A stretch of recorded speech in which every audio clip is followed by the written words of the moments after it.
já atuam em cima de um receptor específico, certo? Então, cada síndrome, a gente gosta de chamar eles de toxíndromes, que vão ser alguns tóxicos ou medicações, ou inclusive certos estímulos que podem ativar certa área do nosso organismo, geralmente a nível do sistema nervoso central ou periférico, que vai causar um conjunto de signos e síndromes, certo? E é o que a gente está querendo agrupar. Tem alguns tóxicos, principalmente drogas ilícitas, que vamos ver que se encaixam em mais de um síndrome. Então, muitas vezes o paciente pode vir com uma característica de um síndrome e outro, porque algumas podem ser apresentadas no primeiro consumo ou na primeira intoxicação, outros já podem aparecer mais a longo prazo. Então, vamos ver que a causa ou o tóxico como tal vai poder se encaixar em mais de um síndrome, certo? O síndrome toxicológico é semiologia de toda a vida, que vocês sabem melhor que eu. Quando vou realizar o que temos? Devemos fazer uma anamnese? Sim, mas o problema nas intoxicações, principalmente intoxicações por estupefacientes, a anamnese é muito dificultosa. Número 1, se o meu paciente está consciente, ele mente. Número 2, se ele não mente, ele está inconsciente. Então, o que a gente tem? Informações cortadas, picadas, que a pessoa que trouxe, é familiar, antecedentes ou características do próprio paciente, ou ele usa mesmo certa medicação para certa doença de base, enfim, essa anamnese que ia nos ajudar um montão, não sempre ela está presente. Se ela estivesse, seria ótimo. Sim, tem casos em que está, mas na maioria vai ser dificultosa. O que vamos a ter em conta? Uma sospecha inicial. Que essa sospecha inicial depende muito mais do paciente do que da clínica. Porque às vezes o paciente tem uma clínica muito pobre, mas você já tem antecedentes que ele tem certa patologia e toma tal medicação, ou que ele já tem antecedentes de outras intoxicações por outros estupefacientes, já é um paciente conhecido às vezes, é o que vai nos levar a essa suspeita. Uma vez que tenho essa suspeita, devo de fazer toda a detecção de possíveis tóxicos, que eu tenha algum teste rápido ou algum signo característico, como uma dilatação pupilar, uma contração pupilar, algum achado que seja mais rápido. Algumas vezes vai ser um achado clínico e algumas vezes teste rápido que aparece. Se esse tipo de síndrome tem algum tipo de antídoto, utilizar o mais precoce possível, como tivemos a aula passada. Uma intoxicação por órgão fosforado tem um antídoto, então eu vou utilizar a atropina o mais rápido possível. Esse é um tratamento precoce. Vai ter alguns que não têm um antídoto específico, mas o tratamento precoce, por exemplo, um atendimento inicial, vias aéreas permeáveis, que o paciente está desaturando o seu oxigênio, é um tratamento precoce também. Não sempre vai ser um antídoto específico, que não todos têm. E a partir daqui, esse tratamento precoce, às vezes eu uso um antídoto como um diagnóstico, como vimos nos órgãos fosforados, e depois eu vou completar esse antídoto como tratamento. Porque lembram quando vamos fazer um diagnóstico de intoxicação por órgão fosforado ou carbonato? Eu não vou fazer uma prova de atropina? Sim, né? Entra dentro do meu tratamento precoce. Porque se ele respondeu à atropina, confirmou meu diagnóstico. Então, não é um tratamento como tal. Eu fiz um tratamento precoce, que ele respondeu à atropina e eu repito a dose até a tropinização. Eu não faço isso? Então, um foi um tratamento precoce e outro já é o antídoto para a tentativa de cura do meu paciente. Sim? E o suporte, se é que o meu paciente precisa. O suporte entra todo. Tanto o atendimento inicial, o meu ABCD do meu paciente, se o paciente necessita algum tipo de fluidos, por exemplo, luz e circulação, certo? Aí pode entrar soroterapia, aí entra reposição de volume, se o paciente necessita, aí entra também em suporte, por exemplo, se meu paciente está convulsionando, eu não tenho que instalar benzodiazepina nele, não é um antídoto, não é um tratamento da minha intoxicação, mas é um tratamento de suporte para esse paciente. Se ele veio com febre, por exemplo, vamos ver alguns que têm signo hipertérmia, eu não vou colocar uma triola nele, por exemplo, não é específico dessa intoxicação ou desse síndrome, mas eu suporto. E assim é como eu vou tratar todos os síndromes ou todas as intoxicações em geral, certo? O primeiro síndrome que vamos a visualizar, deixa eu El primer síndrome que voy a identificar, y es uno de los más frecuentes, que ya vimos la hora pasada, es el síndrome colinérgico. El síndrome colinérgico, ella es causada cuando yo tengo como protagonista mi acetilcolina. Lembrar que a acetilcolina es un neurotransmisor. Él es el neurotransmisor que es responsable de la activación o inhibición de diversos receptores, que aquí a gente tem a nível do sistema nervoso central, tenho os receptores muscarínicos e nicotínicos. Sim? Ela vai ser responsável de ativar elas ou inativar em caso de diversos acontecimentos dentro do meu organismo. O síndrome colinérgico se dá por uma inibição específica de uma enzima que vai degradar ela, porque essa acetilcolina se acumula, se activa receptores muscarínicos e nicotínicos e quando eu tenho algum estímulo. E ela tem que ser bloqueada quando eu estou tendo alguma agressão, certo? Quando essa acetilcolinesterasa é inibida, o que acontece dentro do meu organismo? A acetilcolina aumenta em quantidade.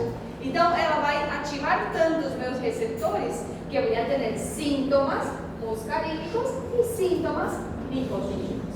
Isso não está estabelecido em nenhuma literatura que me fale quando se ativa, quando eu tenho síndrome colinérgico, eu vou ter mais sintomas muscarínicos ou mais sintomas nicotínicos. Aí tem um fator azar que não tem como a gente controlar, porque numa mesma intoxicação, olha os fosforados que vimos no ano passado, dependendo da faixa etária, dependendo do nível de concentração do tóxico, essa mesma inibição de acetilcolinesterasa pode indicar porque a acetilcolina ative mais um receptor do que o outro. Tanto é que eu vou ter alguns pacientes que têm sintomas mais muscarínicos, outros mais nicotínicos e a maior parte deles misturados. Mas sempre eu vou ter uma quantidade a mais. Posso ter ativações ou sintomas nicotínicos e muscarínicos? Sim, na maior parte dos casos. Pero voy a tener pacientes que tienen más características muscarínicas que nicotínicas o vice-versa, e vai ter alguns que só têm ativado um dos receptores. Não tem como a gente adivinhar isso. A única explicação que eu tenho é fisiopatológica, que ela acontece através da inibição ou inativação da acetilcolinesterasa. E como resultado eu vou ter um aumento da acetilcolina que vai indicar um estímulo direto desses receptores, certo? Isso geralmente vai ser causado por substâncias exógenas. Existe um pequeno porcentagem que posso ter síndromes colinérgicos por causa tumorais? Posso.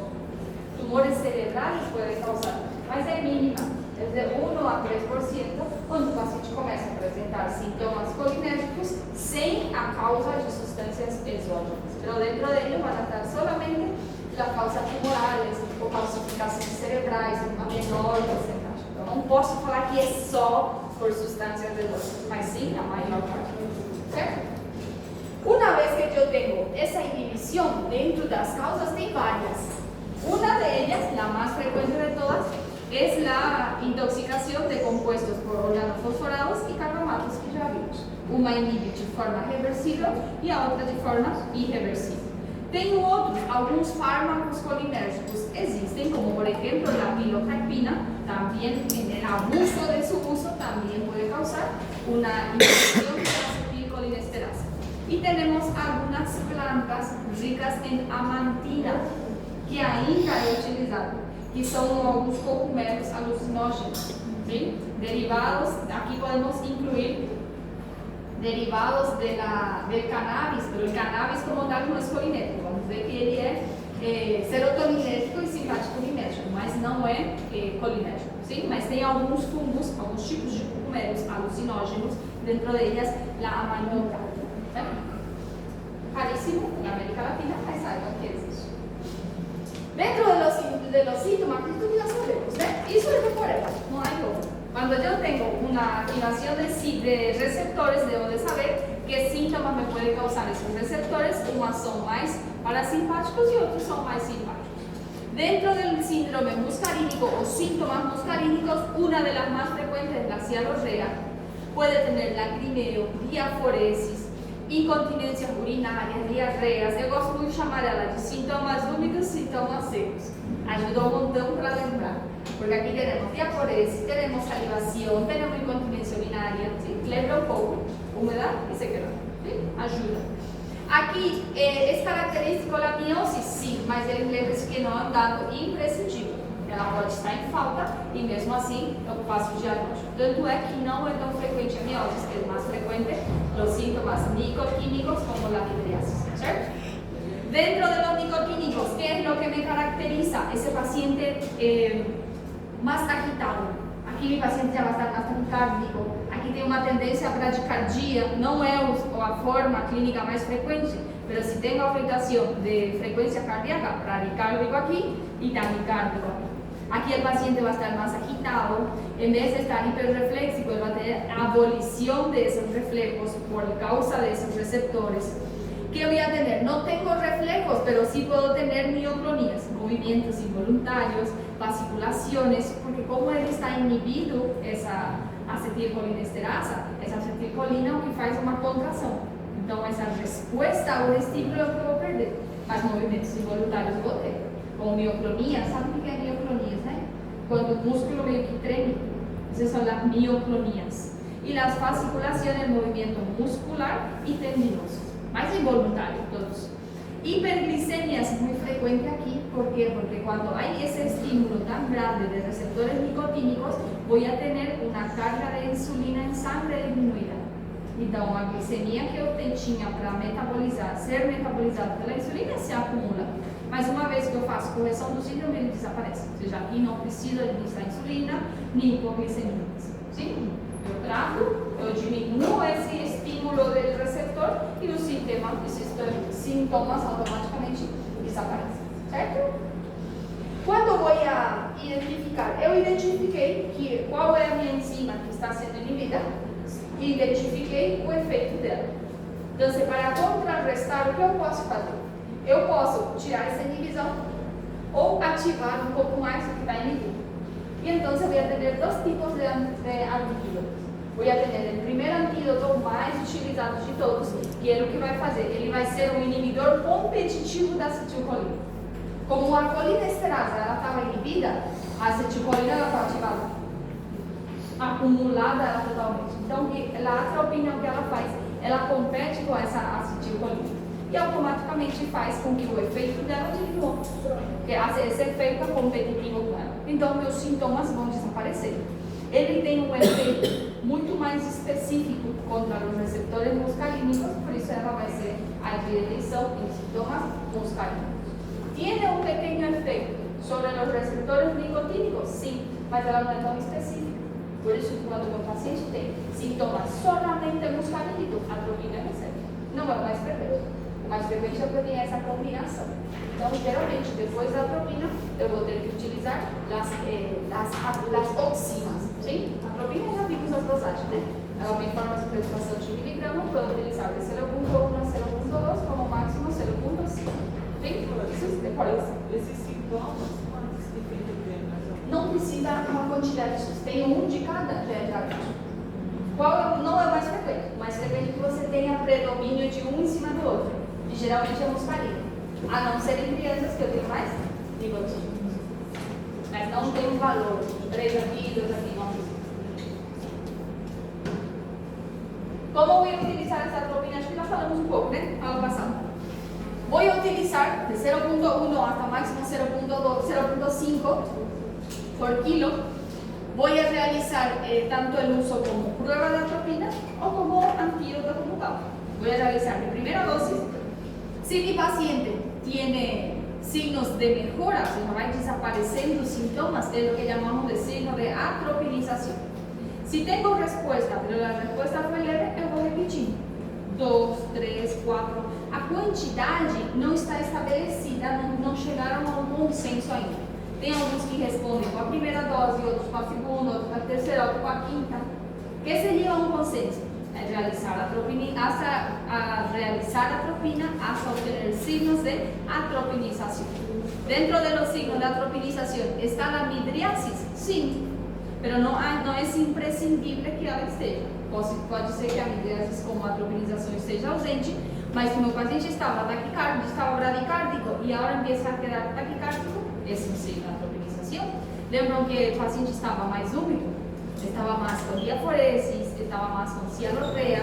Entonces, si mi paciente comienza a tener piel seca, boca seca, já tem um signo de atropinização, certo? Esse é o meu objetivo. Então, a quantidade deles vai ser muito relativa. Vai depender muito da suscetibilidade e sensibilidade do paciente. Alguns respondem com a primeira, tomara que sim, e alguns precisam de mais de uma dose, certo? Si mi paciente, a partir de los 10 minutos, comienza a aparecer signos de atropinización, quiere decir que la intoxicación fue leve y ya no necesito más atropina. Si es que mi paciente no tiene signos de mejora, voy a repetir la dosis hasta atropinización. Esse é o meu esquema. ¿Sí? O que pode acontecer?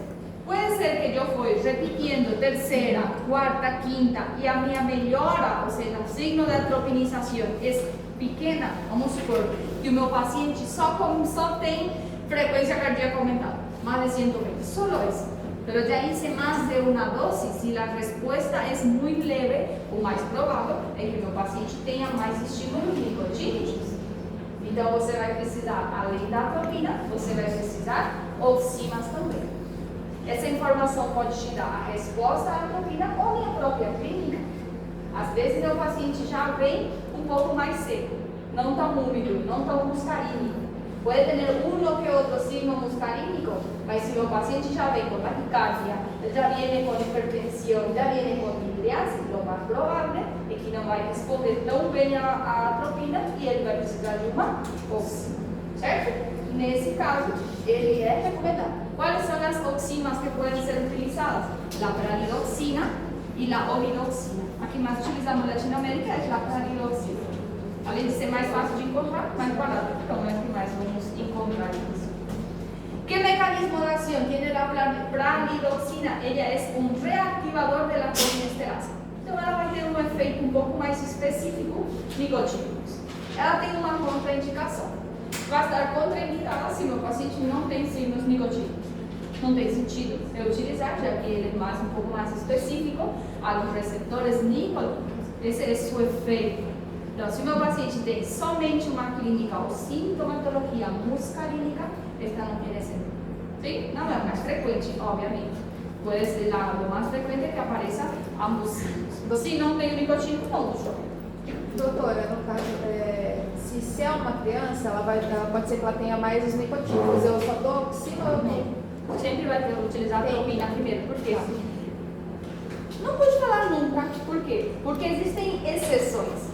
Tem certos tipos de paciente, principalmente criança, que pode ter outras doenças de base. Vamos supor, ele utiliza alguma medicação que já estimula receptores nicotínicos, como anticonvulsivantes, antidepressivos, por exemplo. Esse grupo de paciente pode ser que tenha somente nicotina e nenhum síntoma muscarínico. Aí você tem razão. A atropina vai ativar um pouco mais o paciente, mas não vai resolver. Nesses casos excepcionais, sim, eu posso utilizar solamente a oxima, com muito cuidado, porque ela tem reações adversas, tá bom? Essa palavra nunca estaria 100%. Certo? La pralidoxina, ella tiene un uso muy bien programado. Debemos recordar que ela pode causar paros cardíacos, ela pode causar paro brusco respiratório, ela pode hacer un espasmo, ela tem a característica de ser broncoconstrictiva, então utilizar isso com certa cautela e sempre ter um resgate respiratório certo.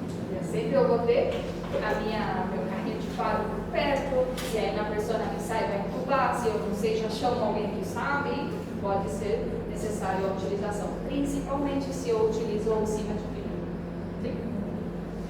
Dúvidas? E esse é um síndrome de Goldberg, fácil. Outro síndrome, síndrome anticolíneco.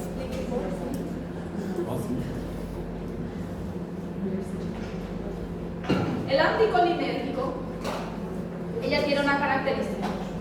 Ella hace un bloqueo competitivo de los receptores de la acetilcolina. Voy a tener mais ou menos os mesmos sintomas, mas por um lado diferente. Porque aqui eu não vou bloquear diretamente, não vou inibir diretamente essa acetilcolinesterase. O que eu vou fazer? Vou a competir com ela, como se fosse que eu vou brigar brigar, quem é mais forte que ela. Esse mecanismo por el cual voy a tener síntomas, pero voy a tener síntomas de muscarínicos nicotínicos. Mas não vai ser um síntoma produzido pela ativação deles, ao contrário, pelo bloqueio deles, porque eu estou lutando com a acetilcolina, certo? Essa é a diferença da fisiopatologia. Quando eu vou na etiologia dela, as causas já não vão ser os plaguicidas. ¿Qué puede ser la causa? Por ejemplo, que mi paciente tenga una intoxicación por atropina. Cuando yo utilicé de forma errada lá, vamos supor que não era um síndrome colinérgico, eu utilizei ela boa. Quando tenho um síndrome colinérgico, a atropina me sirve. Mas se eu fiz um erro de diagnóstico e eu usei atropina, vou desencadenar na minha paciente um síndrome anticolinérgico, certo? Ou dei demais também. Exagerei na dose. Quando você tem um bloqueio de acetilcolinesterase, nunca vai fazer anticolinérgico. Porque a atropina você está usando. Por mais que você exagerou a dose, a atropinização é um exagero. Então não vai desenvolver um bloqueio dela. Tá.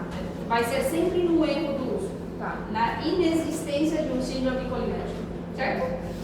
Não é o mais frequente, tá? Acredito que ninguém vai usar atropina à toa.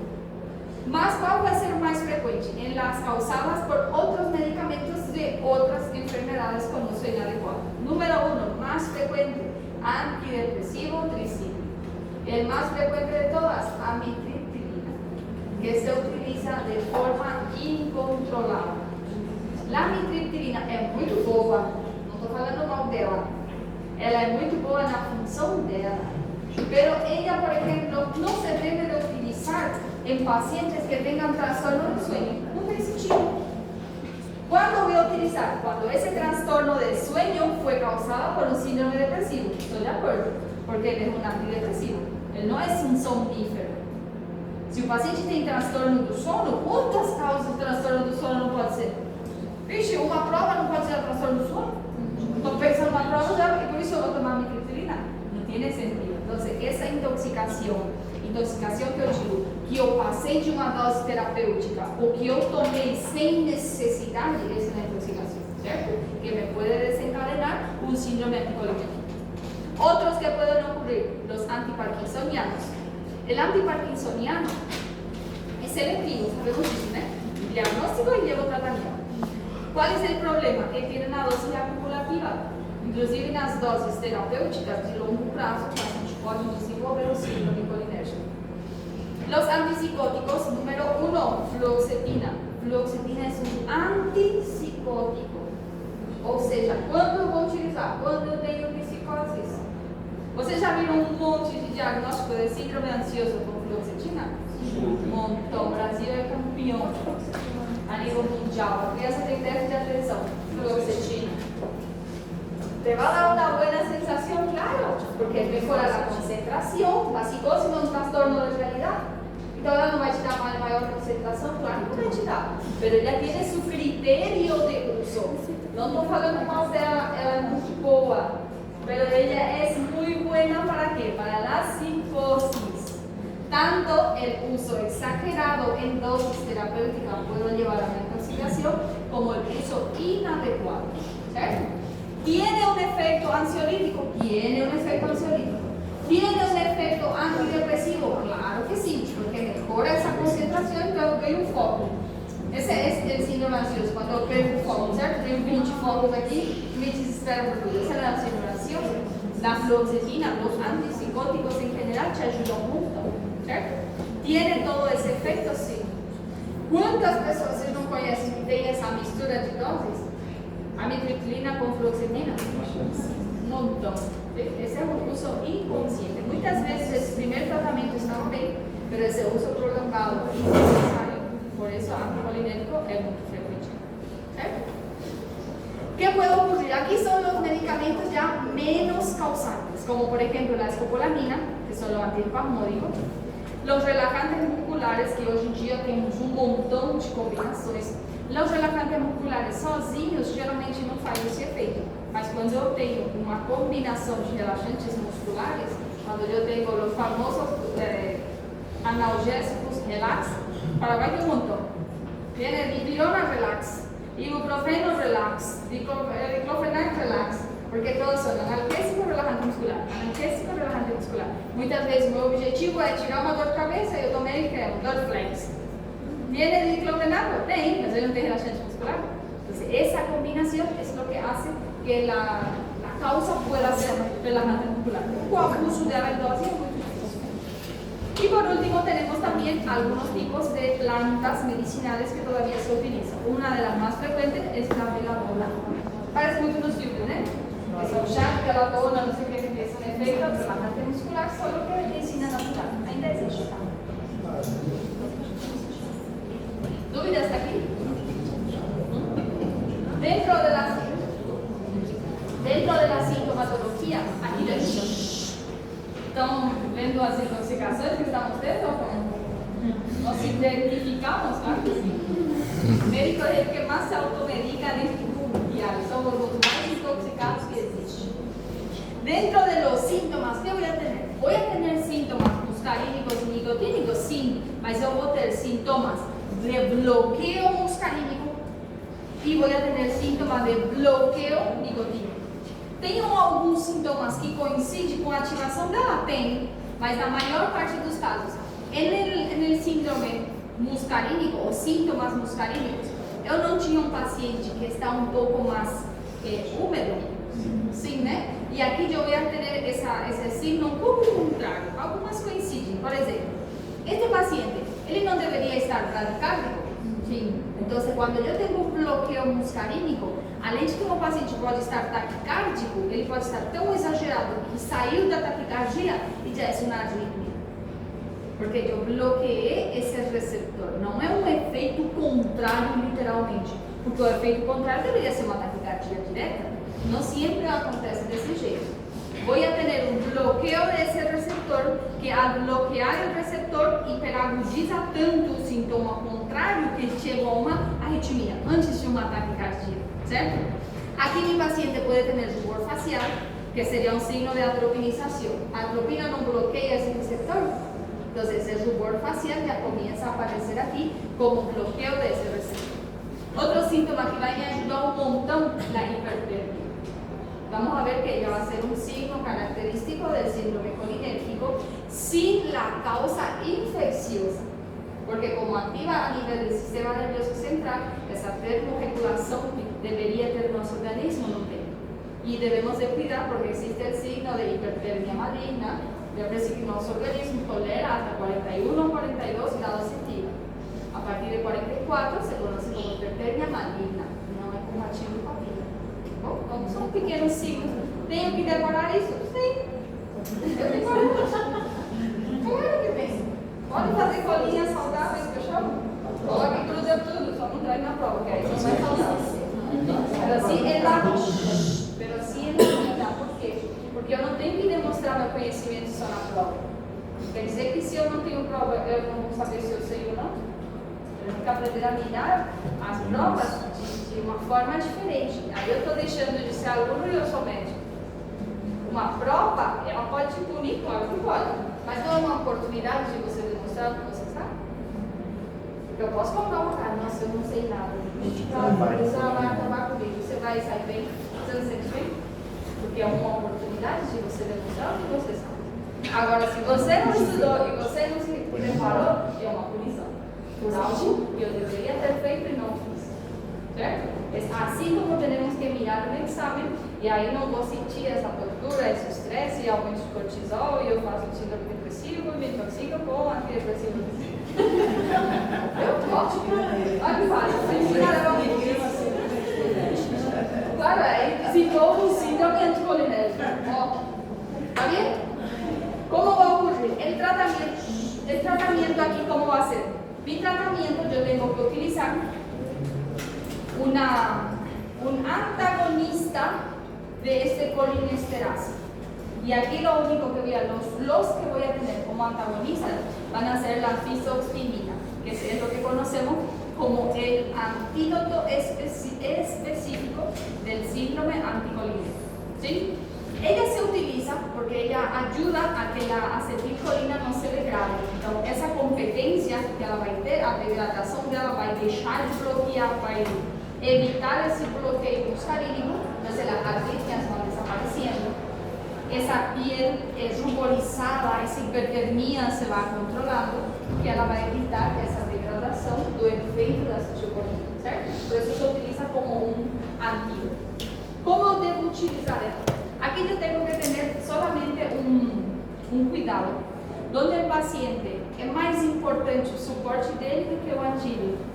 Porque aqui, como mi paciente vai ter um bloqueio de los receptores, a formação dos sintomas pelo bloqueio é mais rápido. Então, antes que eu identifique meu síndrome anticolinérgico, eu vou identificar a arritmia antes. Antes que eu identifique, por exemplo, essa pele ruborizada, eu vou identificar mais o broncoespasmo do paciente. Então, é muito mais importante asegurar esse suporte ventilatório, monitorizar mi paciente e preparar a atropina em caso de um paro, certo? Uma vez que eu tenho preparado, evitei todos esses, vamos falar, descompensações de mi paciente, aí eu penso no meu antídoto, certo? Porque aqui a utilização do antídoto vai ser um pouco mais tardia de identificação do síndrome. Vou utilizar de 1 a 2 gramos de endovenoso, hasta 60 kilos, entre 2 a 3 minutos. E eu vou repetindo essas dosagens hasta que mi paciente tenha resposta em um mínimo de 10 minutos.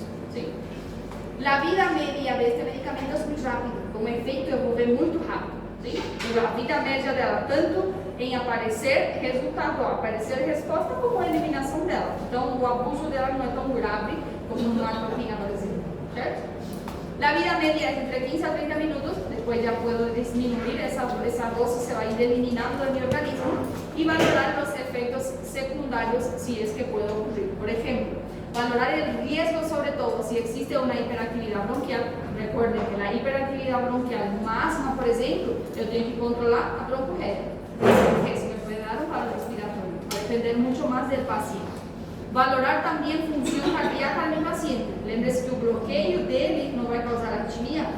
E se ele já tem uma doença cardíaca de base, não é mais fácil que ele faça um infarto ou ele tem um paro cardíaco?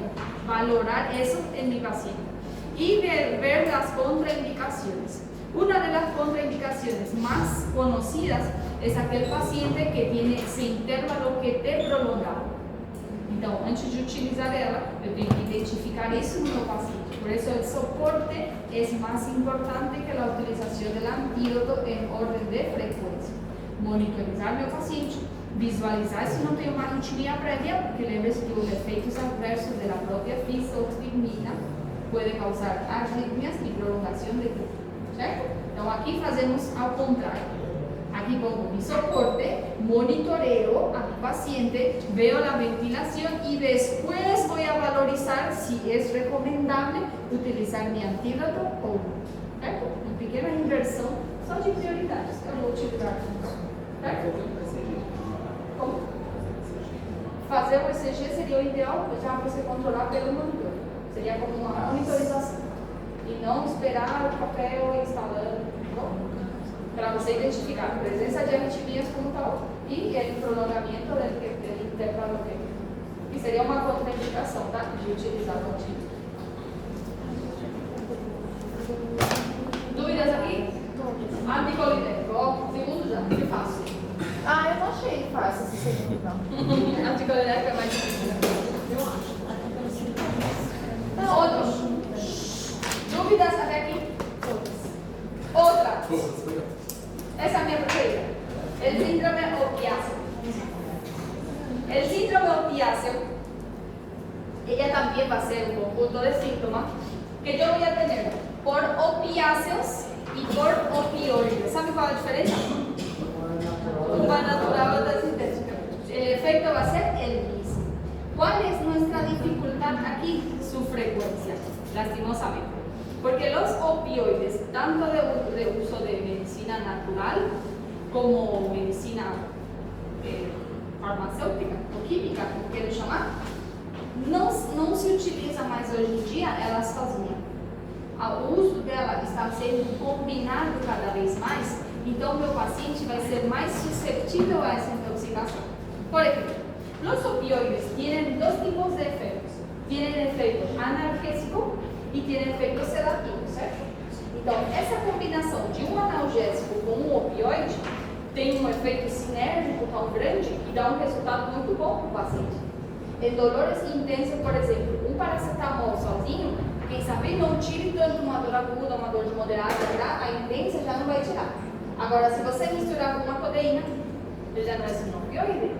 Então, já tem esse efeito sinérgico, melhora muito, mas melhora um monte esse efeito analgésico e tem esse efeito sedativo, que o paciente fica zen e melhora um montão.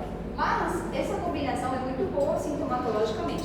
O problema é quando o paciente precisa, por algum motivo, uma utilização de morfina, por exemplo.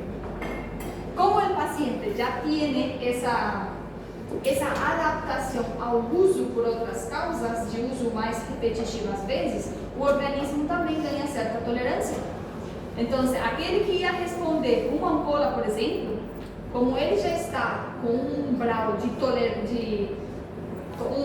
tolerância ao opiáceo mais alto, tem mais probabilidade que ele chegue a uma intoxicação, porque uma ampola não vai ser suficiente para ele.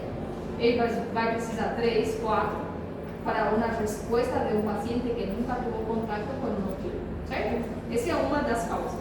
Outra pode ser por el uso de los famosos florales, que deve conhecer, de medicina natural, que é recomendável, inclusive é mais recomendável que uma combinação de analgesia com codeína, por exemplo, que é la papaverina. Se utiliza muito em medicações naturais soníferas, que ajuda para a conciliação do sueño. La papaverina com uma passiflora, por exemplo, se eu tomar isso uma semana, uma hormônio. Por quê? Porque eu nunca tomei, por exemplo. Agora, um paciente que já tenha tomado, por exemplo, morfina uma vez na vida, que toma alguma benzodiazepina, que tem um efeito sedativo também, quem sabe não vai fazer tanto efeito. Às vezes o paciente vai precisar de uma dose mais alta. Depende muito dessa susceptibilidade. Mas devemos conhecer que existem etiologias tanto de origem opiáceo e de origem opioide. En el centro hospitalar conocemos o entramos más en contacto por una intoxicación de la metadona, del fentanilo, la heroína, que geralmente tem um efeito mais intenso, mas lembre-se que são da mesma família. Bom, a fisiopatologia del síndrome opiáceo, ella lo que va a ver más simple de todas, porque ella lo que va a causar es que esos receptores opiáceos que se encuentran en el sistema nervioso central y a nivel de médula espinal estén más activos. Simplesmente vai estimular esses receptores do sistema nervoso central e médula espinal. Por isso que eu posso ter esse efeito analgésico por localização de médula espinal e o efeito sedativo, porque ela vai atuar diretamente no sistema nervoso central, afetando níveis de consciência da medicação. Certo? É mais simples de todas. Agora, sintomatologicamente, sim, eu posso ter uma mistura de sintomatologias. Por quê? Porque os receptores que se encontram a nível do sistema nervioso central e médula espinal, eu tenho 3 tipos. Tenho receptores que se conhecem como receptores micra ou micro. Tenho os receptores que são os receptores mais gamma e tenho os receptores kappa, ou seja, M, G e K. Vocês sabem, né? Que é o kappa do espelho. ¿Qué tienen ellos? Ellos son receptores del dolor. Entonces, ella va a hacer a su estimulación, cuando yo tengo un estímulo para ela, va a llegar información para que ela transmita dor a nivel central o periférica. Su inhibición me va a dar un efecto analgésico, que es mi síndrome opioide, ¿cierto? ¿Cuál es el problema? Cuando algunos de los receptores son activados de forma exagerada. Porque cuando se estimula de forma exagerada, además de tener ese efecto analgésico, elas pueden provocar una depresión respiratoria en el centro respiratorio como tal, que es lo que puede llevar al óbito del paciente. ¿Qué tipo de receptores pueden causar eso? Los receptores micra y el gamma. Si esa medicación o ese efecto estimuló más el receptor kappa, eso no va a acontecer. Só que isso não tem como eu saber na clínica. Eu somente vou saber isso depois de que eu vou fazendo a contabilização ou dosagem de receptores que geralmente não fazemos a nível de atenção inicial ou urgência ou um hospital público, certo? Eles funcionam como respuestas, por exemplo, ao receptor micra, además da analgesia e a estimulação exagerada, causando uma depressão do centro respiratório, ela também pode causar euforias. Tiene más tendencia a la dependencia. Existen ciertos fármacos que estimulan más este receptor. Então, esses opiáceos vão causar mais dependência do que outros. Tiene esa característica de causar más euforia y dependencia los que activan receptores micra y receptores kappa. La acción también que va a tener, además de la euforia, puede acontecer ya un desequilibrio. El paciente ya puede tener una disforia. Euforia é aquela ativação, né? Essa atenção exagerada, essa resposta exagerada. A disforia já é aquele que fica um pouco mais apático e do nada ele ativa. Não estava se importando com nada, meio que parece uma fase até depressiva e depois fica eufórico. Essa é a disforia. E depois da disforia já vêm as alucinações, que alguns opiáceos, não todas, podem ter esse efeito, aqueles que estimulam um receptor kappa. Podem causar também alucinações, certo? Mas lembre-se que isso é teórico. Isso eu posso estudar e começar a selecionar certos tóxicos que podem causar uma ativação unilateral. Não é o mais frequente. Meu paciente geralmente vai vir com sintomas de depressão respiratória, mais ou menos letárgico, pela euforia e do nada está disfórico. Essa mistura da ativação dos receptores é o mais frequente e não vai haver uma excitação netamente de um receptor, não é o que vai ser o mais frequente. O mais frequente é que eu tenha ativação dos três receptores. Agora, se meu paciente vem mais com critério de euforia, disforia e alucinação, e não tenho depressão do sistema respiratório, eu vou pensar que está sendo ativado mais esse receptor do que outro, certo? Nesses casos, sim, eu posso ter certa inclinação. ¿Sí? Puedo tener también, algunos pueden causar, los que activan los receptores micra, pueden causar una disminución de la motilidad gastrointestinal y vesical. O sea, aquí mi paciente va a tener más tendencia a la constipación que en otros. Aquí voy a tener mayor cantidad de, tanto en los receptores micra como gamma, es más frecuente que aparezca la miosis. Por eso que ela no es imprescindible. Posso aparecer cuando tengo un receptor de micra o gamma. Pero si tengo activación solo de kappa, no va a aparecer ni a miose. Então, ela não é imprescindível a aparição. Mas pode aparecer de Como? Pode aparecer de Não, na amniase vai aparecer participado com isso, para ser miose.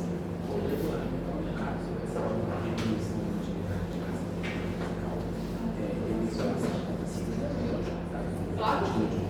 Que a ser essa hipomotilidade vesical, sabe? Um globo vesical não consegue urinar. Aí você passa uma sonda não é uma incontinência urinária, não é uma calcificação. Simplesmente que ele faz diminuição da motilidade. Claro. Mais de uma sintoma. Dentro das etiologias, aqui coloquei vários.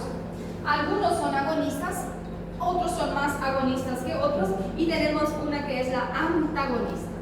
¿Qué quiere decir aquí? Vamos a suponer, si mi paciente viene, él es usuario de heroína, entonces él tiene esta heroína, activa con mayor intensidad los receptores micra.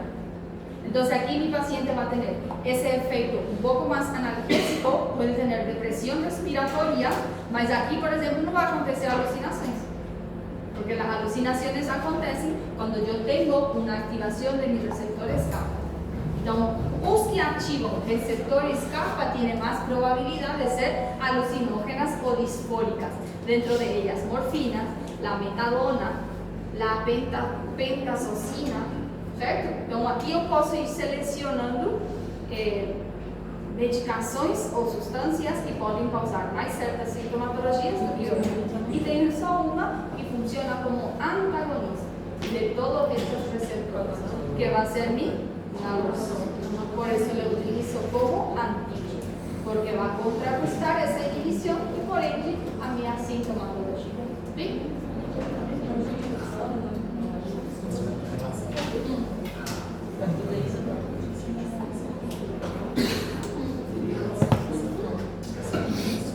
Você utilizando naloxona desaparece. Então nem precisa utilizar um antiemético, porque a causa é diferente. A causa não é o estímulo gastrointestinal, ao contrário. en la disminución de esa motilidad.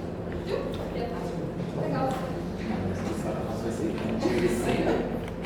Sintomatológicamente, no siempre aparece. Lembra que as triadas características dos síndromes existem, pero no siempre aparece en forma de triada. Quando aparece, ótimo, já fechei o diagnóstico. Não sempre aparece.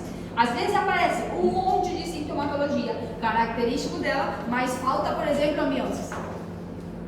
Que é o que mais acontece, certo? Então, não é uma triada clássica, mas isso não tira o meu diagnóstico.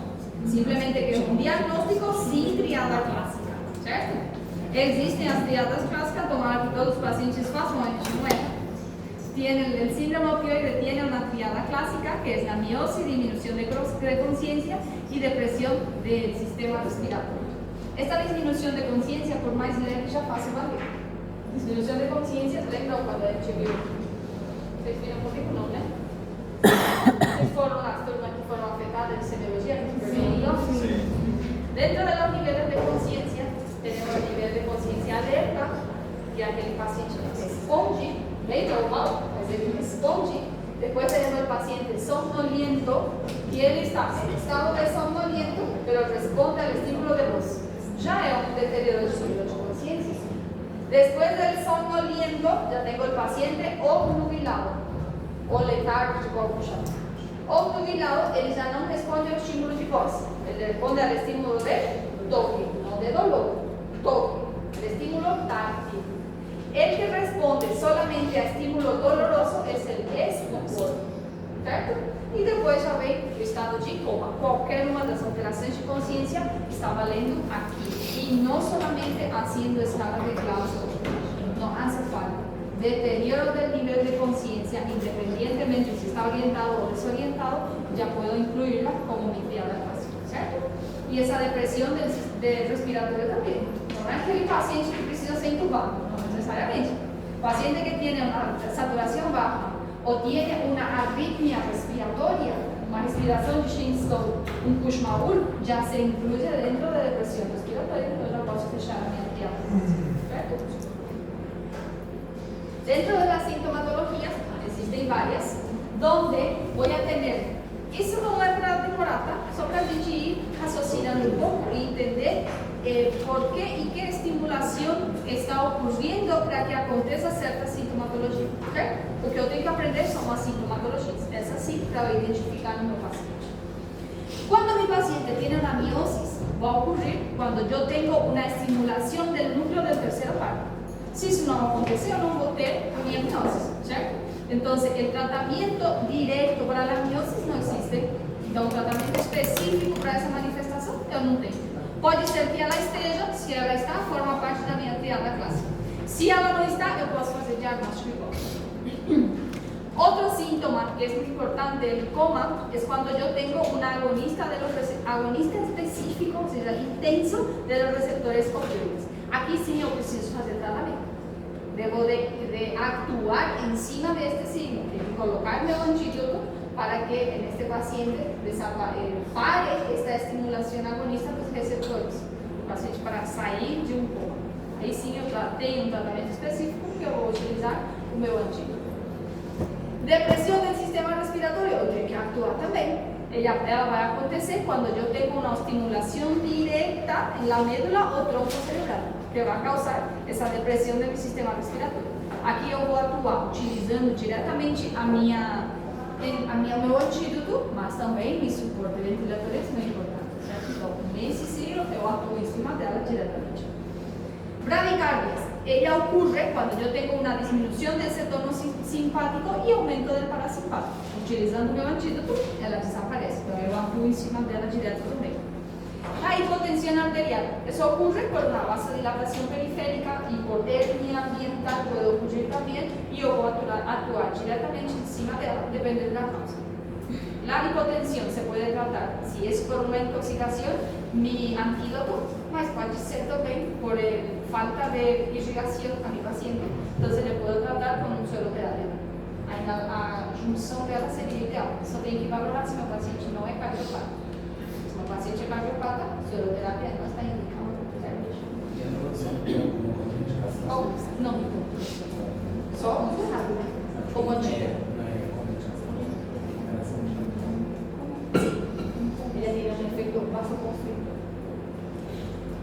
ficou com vasoconstrictores. Mas é anticálcico, por exemplo, eu não posso utilizar. Por isso, cardiopatas não tem que valorar sobre. La hipotermia, por ejemplo, en la hipotermia que yo voy a tener, la hipotermia va a ser causada más o un deterioro de conciencia de mi paciente por depresión del sistema nervioso central o una hipotermia ambiental, una sala gelada, cualquier un prestar hipotermia. Entonces aquí no voy a actuar directamente sobre él, eu vou actuar encima do ambiente. Então vou fazer uma normotermia no paciente. Botar um cobertor. Pode cobertor, não é uma normotermia, tá bom. Diminui o ar, tira do 15, coloca no 20, 22, ajuda. Ese es control de la vía. Edema pulmonares puede ocurrir, claro. El edema pulmonar se da a causar por un aumento de esa permeabilidad a nivel alveolo capilar, ¿cierto? Entonces yo actúo encima de él con un soporte ventilatorio y valorar también mi espirometría en el paciente, que puede ser por una doença de vaso. Convulsiones, no preciso falar, ¿eh? La convulsión actúa directamente sobre ella porque ella es causada por un efecto ya epileptógeno directamente por de los metabolitos o una sobreintoxicación del propio medicamento, ¿cierto? Aquí yo tengo que actuar, utilizo o meu antídoto, mas também benzodiazepinas para controlar. Y por último, la rhabdomiólisis, que no es la más frecuente, pero puede ocurrir. ¿Saben qué es la rhabdomiólisis? Não. Es la muerte de fibras musculares. Cuando tiene un acúmulo de proteína a nivel sanguíneo, que puede ocurrir, el opiáceo por depresión del sistema nervioso central puede causar una disminución de la contracción y esas fibras musculares mueren. Hay una pérdida de función hasta que se pierde esa fibra muscular. Esa es rhabdomiólisis. Necrosis por acumulación de proteína en fibras nerviosas. Como ela é como vou falar, esos receptores a nivel del sistema nervioso central funcionam como neurotransmissor, ela não tem que indicar quando está doendo e quando não, ela tem que indicar também quando vai acontecer uma contracção ou não. Se tenho necrose nessa região, eu pierdo essa necrose muscular de grau baixo. É a última das coisas que não esperamos que aconteça isso, mas se acontecer, vou ter que utilizar. El paciente va a ser causado por un paciente en coma prolongado, en paciente que ya tiene una depresión del sistema nervioso central de otras causas, donde el paciente tiene ya una muerte cerebral, por ejemplo. Tiene que ser una falta de activación muscular. Y generalmente as sacrificadas vão ser as musculaturas mais periféricas. E aí não volta mais outra perna? Necrose literal da musculatura. A causa geralmente é nervosa, mas como eu estou fazendo esse estímulo exagerado a nível do sistema nervoso central, vem como consequência e ela é reversível. São essas que exercícios? Então, atividade física, se chegar numa rhabdomiólise, essas fibras morreu. E você pode fazer que a função dela seja suplida, não sei o que eu vou dizer, suplida por outro grupo muscular. Mas ela não. Necrose é real. Tem que ser muito grande, prolongar. Como prolongar não é na causa.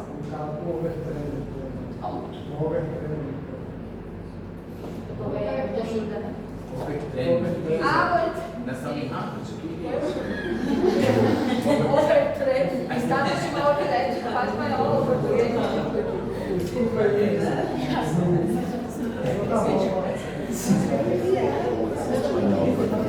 Claro. aí a gente vai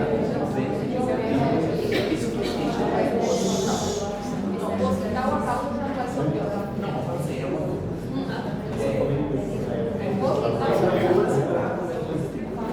Você espera passar. eu não sei.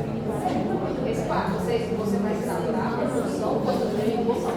Eu não fosse virar uma produção. E esse não tá. Não. Então você pode causar uma depressão do sistema nervoso.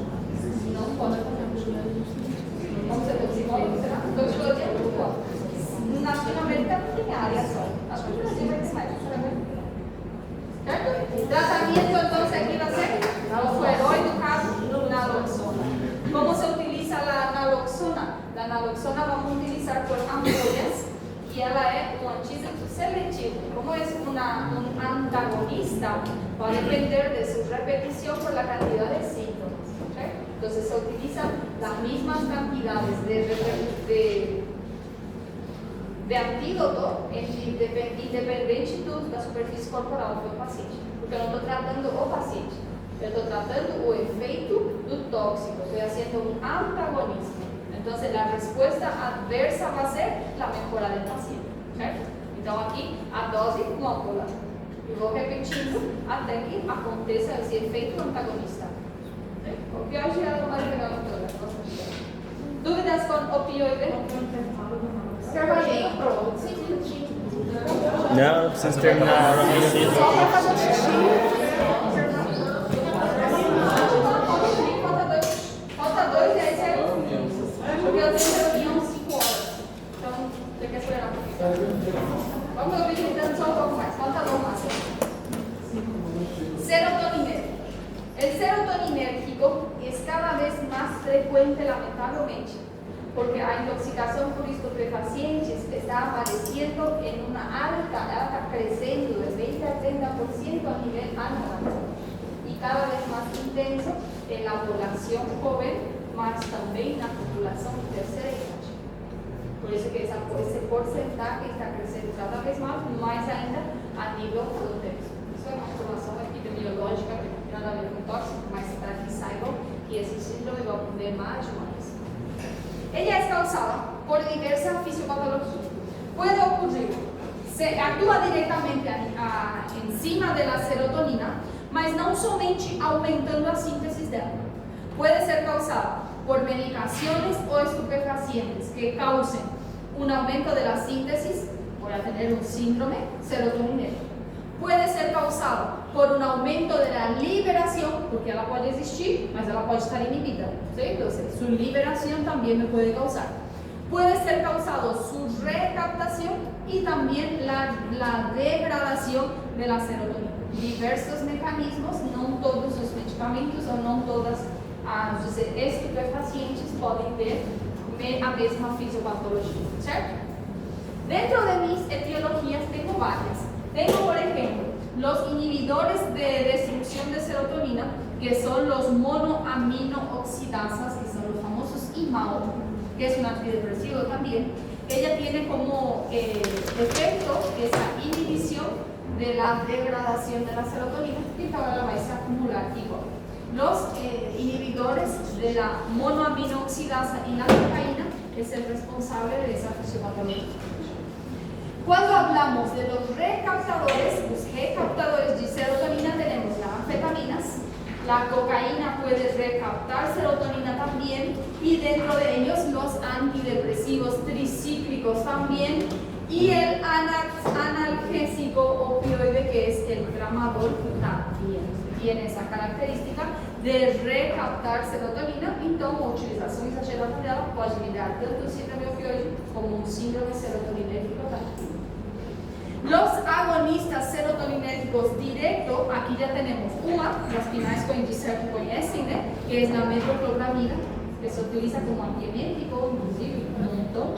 Vamos ver aquí en medicina interna, cuando vean neurología en medicina interna, vamos a ver que a metoclopramida causa otros síntomas también, que es la piramidal, que se da pela misma nota. Por ella não sí. posso usar a cocaína. Mas ela é muito boa, foi feito solamente que la investigación de reporte. Tenemos lo que causa la liberación de la serotonina. Los que causan la liberación de serotonina serían las anfetaminas, también la cocaína y el LSD. Todos los derivados de codeína, lembram que falamos essa junção de analgesia com codeína? Esse uso exagerado aumenta o umbral de tolerância, então a intoxicação é muito mais fácil.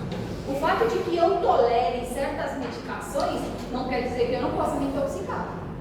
Inclusive vai ser mais fácil de eu me intoxicar, porque para que ela faça o efeito que eu quero, eu não tenho que aumentar a dosagem.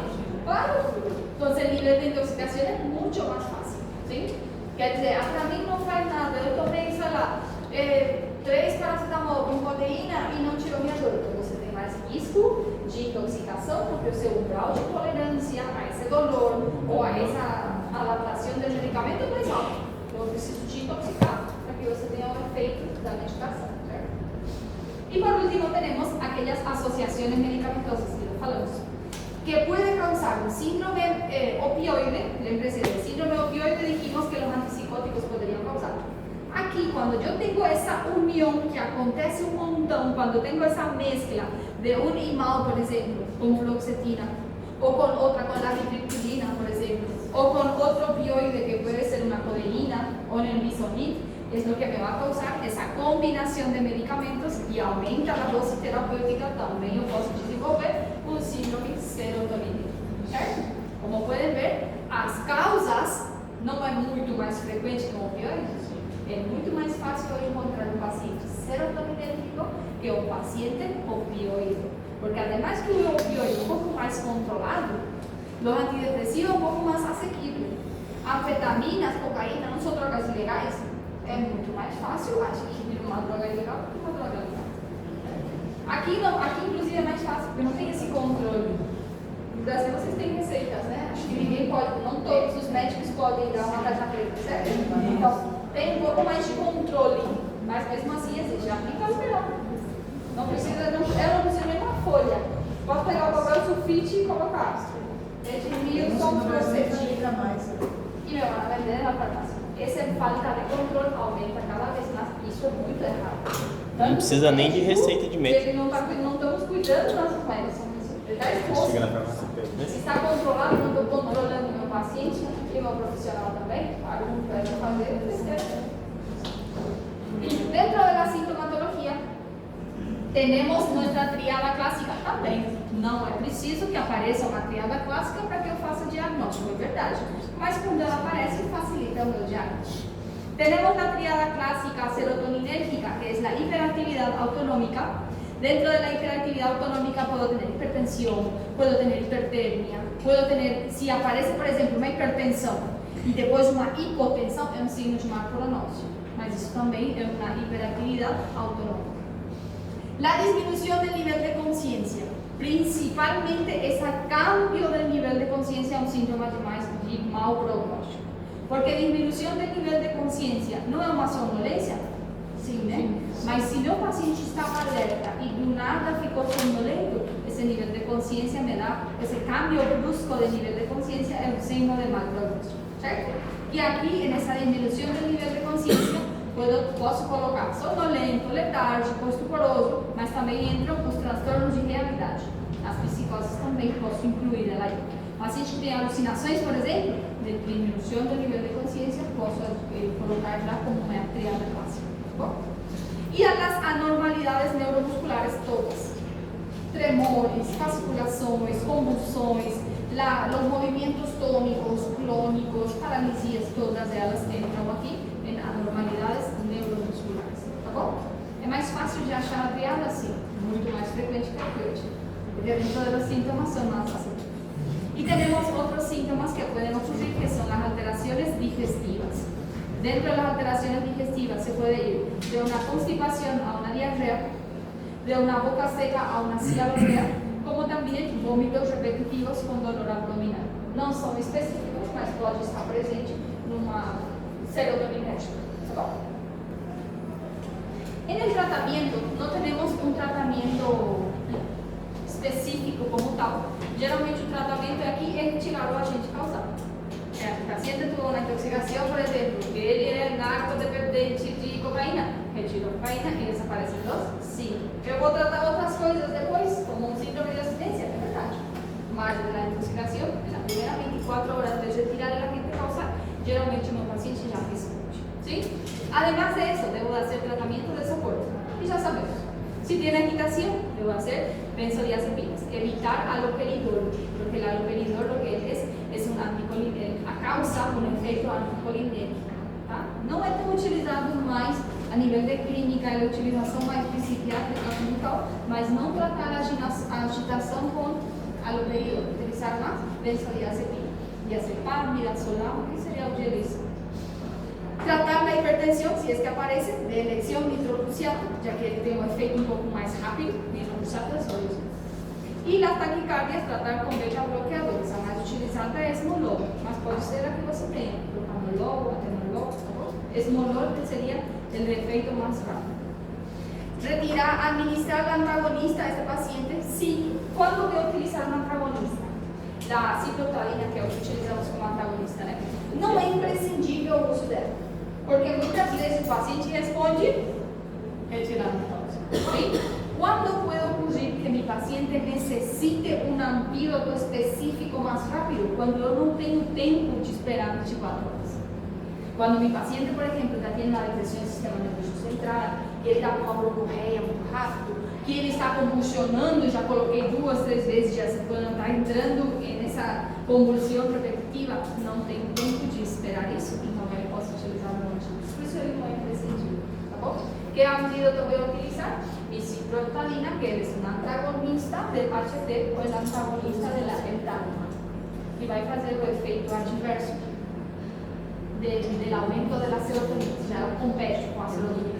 Cuando tengo muchos aumentados, ela vai evitar ou diminuir esse efeito e meus sintomas desaparecem mais rápido. ¿Sí? Como vou utilizar? Se utilizar 12 mg de oral, mas esse vai ser minha dose de ataque. Luego vou fazer 8 mg cada 6 horas de oral durante 24 horas. ¿Sí? Y a partir de ahí eu já retiro o tóxico e empiezo a desintoxicar a mi paciente de acuerdo a la dosis. ¿Cierto? Não compreendi, doutora. 12 miligramos vía oral ataque. Y después de eso voy a hacer cada 6 horas, pero 8 miligramos por 24 horas.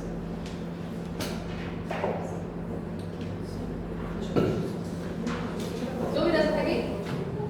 Mas usa para agitação, paciente psiquiátrico. Pode ser. ¿O al oído? Para agitação. Se utiliza agitación de origen psiquiátrica. Se utiliza en esquizofrenias, en el síndrome que se conoce como síndrome de persecución aguda, está agresivo. Ele é código. Qual? Segundo, ó.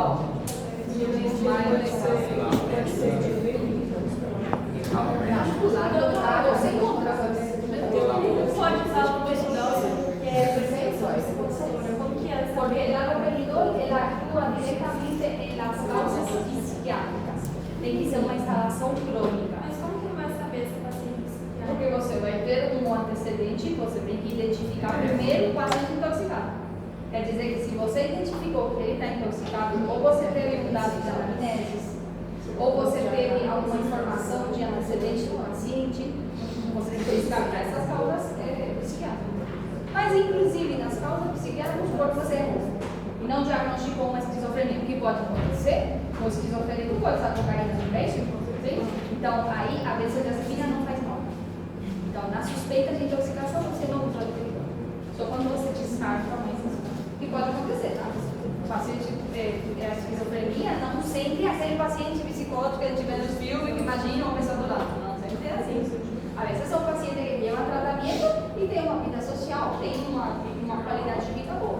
E aí você não vai identificar. Qual que é o nome do remédio mesmo? Ciproheptadina, antídoto? Ciproheptadina. A maioria deles fazem controle de álcool. Faz controle, às vezes ela é um paciente conhecido. Na dúvida, se você acha que é psiquiátrico ou intoxicação, não consegue descartar a intoxicação, não. Porque pode causar um status de convulsivo, ou ele pode entrar em coma e não fazer convulsivo. Certo? Vamos no último. Simpático mimético. El simpático mimético, ¿qué él va a causar? Él también va a tener una fisiopatología de activador de diversos receptores a nivel del sistema nervioso central y periférico. Aquí vamos a tener 3 tipos de receptores. Voy a tener receptores alfa, beta, beta 1 o beta 2. Es conocido también como síndrome adrenérgico, deben ter ouvido falar ya. Ese es el síndrome simpático mimético, ¿sí? Que dependiendo de qué tipo de receptores é activado ou estimulado, vai ser o tipo de sintomatologia que o paciente vai ter, ou o tipo de estímulo que ele vai ter. Si se activa, por exemplo, los receptores alfa, ella lo que va a causar son vasoconstricciones, que puede tener como efecto una bradicardia refleja, una bradicardia brusca, sería una bradicardia refleja. Ella causa una disminución de la motilidad del tracto gastrointestinal y ella también puede acelerar el proceso de glucogenólisis. Então, o paciente vai ter essa degradação de glucosa em forma brusca ou sem nenhuma causa metabólica.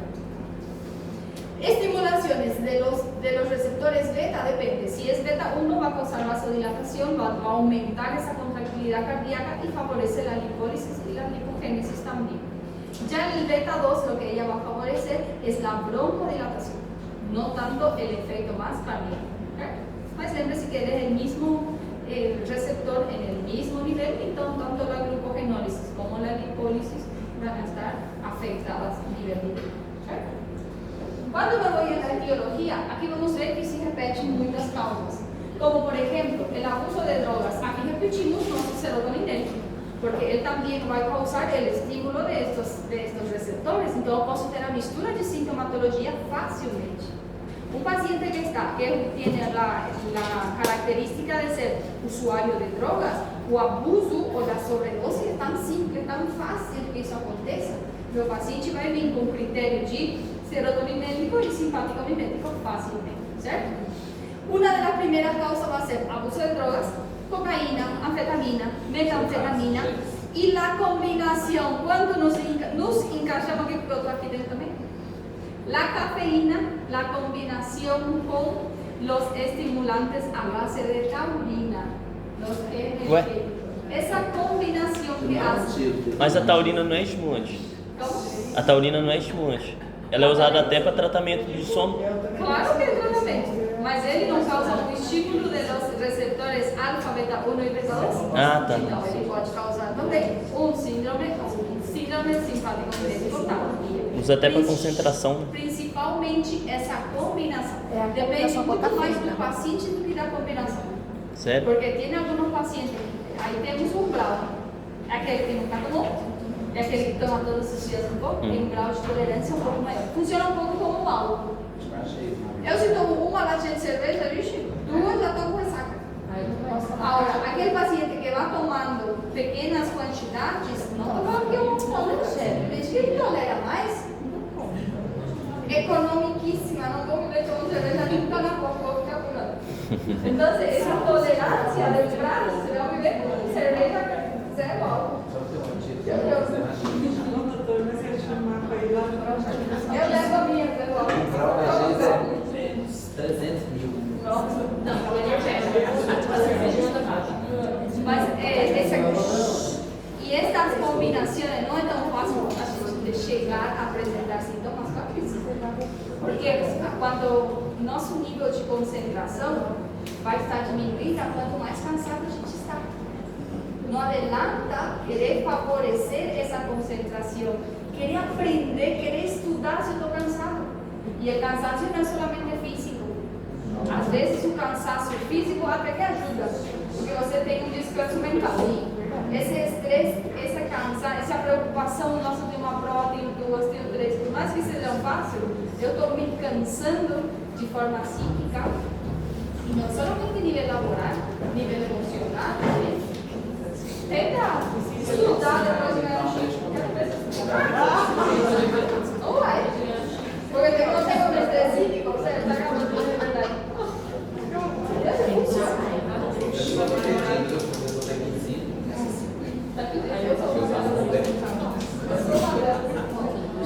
Às vezes deve ser um monstro. Nossa, Um grau dela. eu compro cartinho, mas demora uma semana. Não vai ter que estar de cartinha para se caminhar. Ela já tem.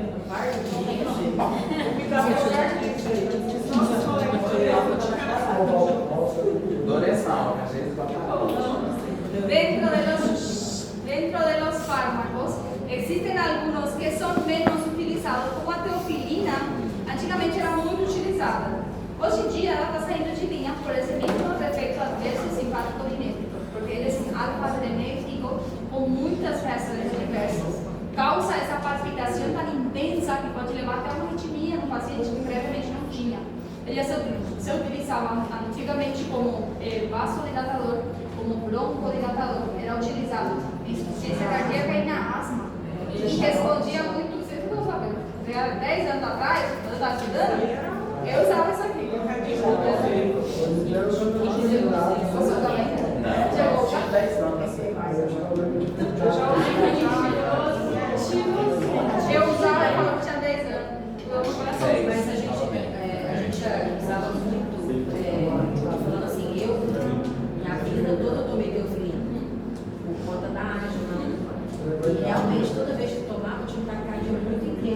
criança de 16 anos. Hoje em dia o uso não está contraindicado totalmente, mas o uso é super individualizado. Seria naquele paciente que não responde ao tratamento porque ele é muito bom como broncoadilatador. Isso ninguém pode falar, ¿sí? Puede ocurrir también los descongestionantes nasales. ¿Cuántos son viciados nisso? Sí, la nafasolina, e às vezes até associa com corticoide. Nossa, está intoxicada e imunodeprimido. Olha que legal.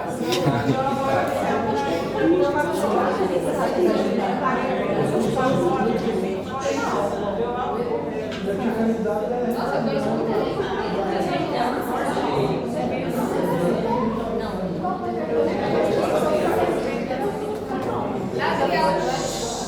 La triada clásica del simpático mimético, no más triada pré-prova. Não vemos nas provas assim, muitos eu vejo a desse tamanho assim, ó, querendo fazer prova. Triada clásica, simpático mimética, lembre-se pré-prova. Eu vou pensar que eu ia atender taquicardia, hipertensión, triasis. É tudo sim. Geralmente eu provoco aí. Sudorese pode aparecer, pero ¿cuándo va a aparecer la sudorese? Cuando tengo una estimulación muy grande del receptor alfa. Alfa 1, que puedo tener sudorese, puedo tener hipertermia, sudoresis, agitación del paciente, puede llevar hasta arritmias cardíacas e inclusive convulsiones. ¿Sí? No forma parte de mi triada clásica, mas ela é muito frecuente, porque el receptor más fácil de estimular es el alfa. Então aqui, como são alfa-adrenérgicas, aqui posso colocar inclusive outras medicações alfa-adrenérgicas de uso curto. Por exemplo, o salbutamol, ele não é um beta-adrenérgico, certo? Ele também vai causar sudorese e agitação. A diferença é que a intoxicação com ele é um pouco mais difícil, porque a ação dela, o tempo de vida dela é tão curta. Vixe, eu tenho que ver quantas comidas para fazer.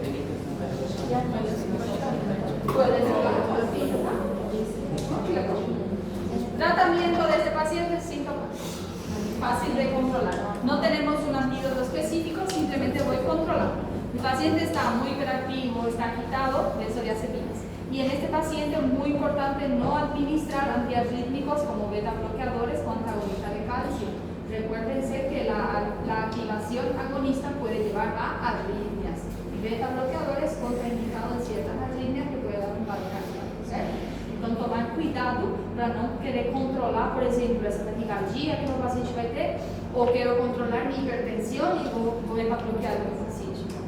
Puedo utilizar outro antihipertensivo se é que a minha benzodiazepina já não funciona. Muitas vezes a benzodiazepina soluciona tanto a taquicardia como a hipertensão. Antagonista de cálcio, sim, seria o seria bloqueador desse canal de cálcio. Certo? Dúvidas até aqui? Acabou?